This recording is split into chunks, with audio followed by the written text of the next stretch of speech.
So yesterday I showed you all my little trick. So my little trick is so I do weekly washes. I know they're not for everyone, but I try to do weekly washes. That means that I'm reducing the heat and I'm reducing the washing out the natural oils of my hair. So sometimes something happens and it can absolutely throw your routine off and you need clean hair. So this is when I do a crown wash. So a crown wash is literally when you just wash the top section of your hair. So that is what I did yesterday, because today I had somewhere where I needed my hair nice. So I did a crown wash to avoid washing all of my hair. Some might say it's lazy. It's not. Don't worry. It's okay.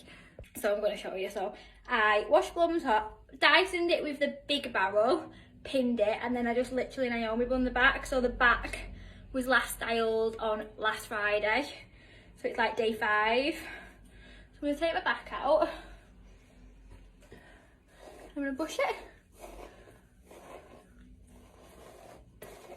So that's going to have like a loose wave from my Naomi bun all week. I'm going to take my top pins. So I did it with the bigger barrel Dyson.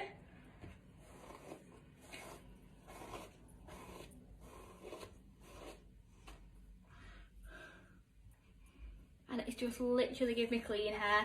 Reduce the fact of having to dry it for an hour. So I've not had to style it more than once a week. Only done like the top section. So I've got nice clean hair and look like I've made an effort today. But yeah, so there we go, and it blends really well. So I've got like, the sun is so bright. Let me show you again. So yeah, so I've got my Naomi bun waves through my underneath. I've not washed my underneath, so I avoided doing any heat damage under there. And then I literally just blew the top. So my crown's nice and clean. So like I've made an effort for today. And it blends really well with my ends, and it just gives me that little bit more bounce and a clean look. So yeah, if you ever have plans and they don't time well with your weekly wash, a crown wash is definitely the way forward.